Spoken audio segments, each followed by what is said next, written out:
I was going back and forth as to whether or not I wanted to make this video, as I try not to talk too much in particular about the Chicago Bears, because that's not solely what I want this channel to be. Yes, I do enjoy talking about the Bears, and I particularly enjoy doing it in this format because I can get all my thoughts out here without any verbal interruption or disagreement breaking out, but I don't want to only do that here and be only known for that here. However, I decided to make an exception today due to the amount of mind-numbing content I've seen over the last couple of weeks from fans regarding the Bears and more specifically Justin Fields. This is more of a rant style video. You're not going to see a lot of numbers or stats in this video, if any. It's just me venting a little bit because the discourse I've seen as of late has been subjectively disgusting. I also want to clarify I will not be targeting all Bears fans, as I know there are a vast amount of you who are actually normal.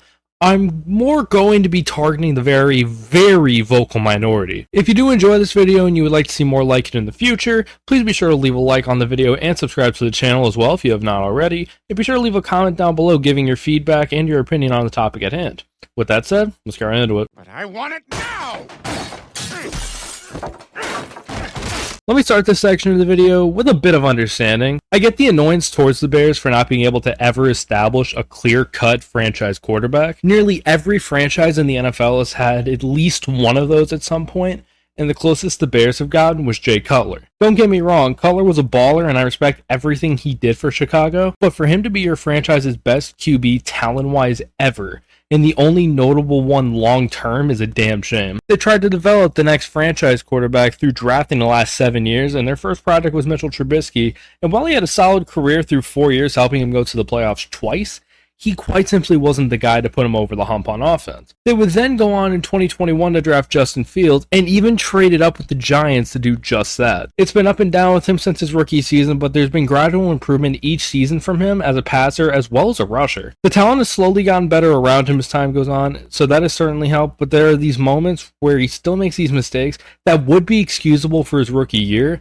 but not so much in year 3. I understand the frustration, but there has to be a degree of patience. I think people see the leaps of Justin Herbert or CJ Stroud in the infancy of their careers and project those expectations on young quarterbacks, where if they don't make that stride early on in their careers, they're doomed. Herbert and Stroud are both excellent talents who came into the league very pro-ready, but those are outliers. The reality is it typically takes longer than 34 games to develop a quarterback in most cases. Like I said, Stroud and Herbert came in and took the league by storm almost immediately after their arrival, but it isn't going to be the case with most quarterbacks. I looked at Tua Tagovailoa as an example of a guy that took a few years and a completely different coaching staff just to get it. After Brian Flores got fired and they brought in Mike McDaniel, Tua's game got cleaned up and his career trajectory improved drastically, and he's now viewed in a much better light than he once was. The front office trusted he was their guy and did whatever was necessary to help his progression as a player. I do believe that Ryan Poles views Justin Fields as a franchise guy. As I said multiple times already, I understand wanting a guy to come in and immediately change the course of the franchise,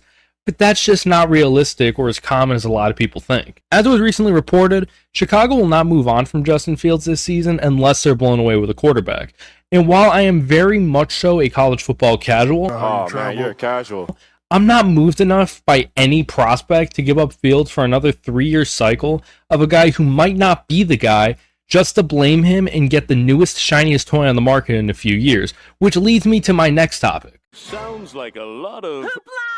I'm going to start this by saying that I'm not one of those Bears fans rooting for Caleb Williams to get drafted by the organization, but I'm also not rooting for his failure. If he does end up getting drafted by Chicago, I will root for him as long as he's on the team. That said, a lot of the fan base have this weird fetish directed towards him and think he's the Messiah, no Seth Rollins, who will single-handedly take this franchise out of the trenches. I think he's a very talented player from the very limited sample size I've seen from him, but he doesn't do anything for me that makes me want to throw Fields away. They're very similar players who have very similar flaws, which is why it confuses me when people say if you put Williams on the Bears right now, they would be much better. Honestly, I think they'd be worse. Yes, he'd have a better team than he currently does in USC, because that USC team fucking reeks, but he would struggle a ton against actual NFL talent. If you thought Fields was bad against the Chiefs' time-break defense, imagine how Caleb Williams would have done. He has that same explosivity that Fields possesses, and I do give him credit where it's due. He's a great athlete with a great arm. I think he'll be great, but for a Bears team that's currently already in the midst of a rebuild, replacing a developing quarterback with a less advanced developing quarterback is essentially going back to square one. And I personally don't think Ryan Poles would do that, and I wouldn't either. I know people have character concerns regarding Caleb Williams, and I think some of them are certainly valid, but other criticisms are just fucking stupid. One that I don't understand at all were the people calling him soft or crying after losing a game. I think it shows how dedicated Caleb is to the sport, and it makes me respect him for being able to let those emotions show and not bottle it up. It's lost on people sometimes that athletes are also human beings and have real human emotions. Criticisms I do agree with is that he does seem rather diva-ish. I think I heard a story about a month or two ago that he wanted ownership with the team that drafts him, and I feel like that's incredibly odd. As well as him declining to speak with the media following a loss, it kind of left a sour taste in my mouth, but I don't think it's as bad as people portray it to be. I do wonder how he will address situations like this when he actually enters the NFL. If he ends up on the Bears next year, he might legit have a mental breakdown and pull a Royce White and just say peace out 3 games into his career.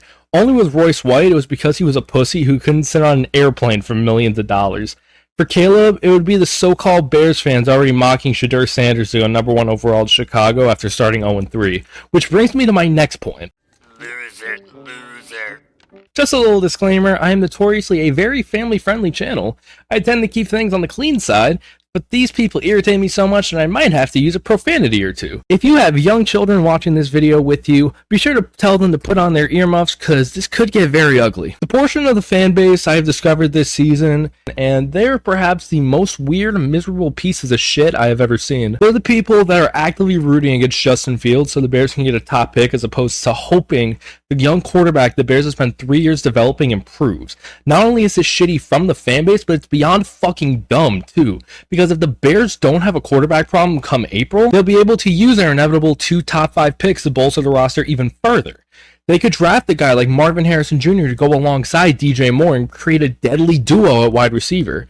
They can move back and get a lot of draft picks back, as well as maybe players depending, similar to the 2023 offseason when they got that haul from Carolina. Instead, this fan base wants to put all their eggs in one basket and draft a new quarterback with all the same holes that this current team has.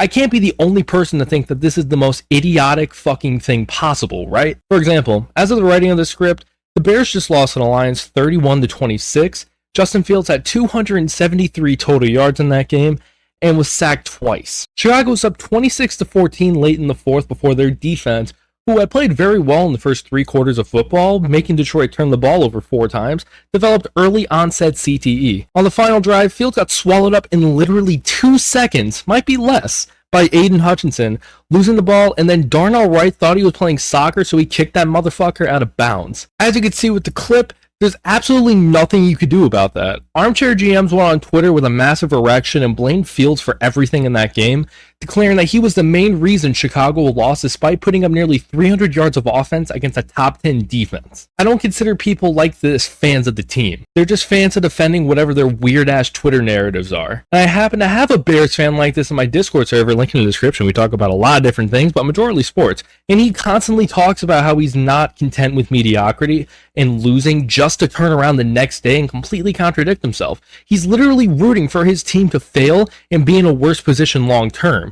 It's fucking weird, and he's the type of fan that if Caleb Williams doesn't work out the way he hopes in 3 years, assuming he's drafted by Chicago, he'll be campaigning for him to get out of town to draft the next generational quarterback unless he averages 320 yard passing per game with 3 touchdowns. Like I said, I understand frustration of wanting shit to work out, but not rooting for the people you have on your team now is disgusting. The way I see it, you root for every player to succeed on your team, even if they suck dick. I rooted for Nick Foles to do well for Chicago despite sucking ass. I rooted for Chase Claypool even after it was clear he was a bust. And I rooted and still root for Trubisky to succeed even though it became evident he wasn't the answer. To the dude I'm talking about, if you watch this video or if someone sends this to you or tells you about it, tell your mom I'll see you later. In conclusion, the main point I'm trying to make, even if you hope Chicago does move on from Justin Fields and they end up drafting a player like Caleb Williams, Drake May, etc. at quarterback, still root for Fields to succeed while he's on the team. There's nothing wrong with not thinking he's the answer, because that's your opinion. But if you're just rooting for him to fail just because you want better draft positioning, you're a dick. It's absolute weirdo behavior to go against the betterment of the team to push some mediocre social media agenda.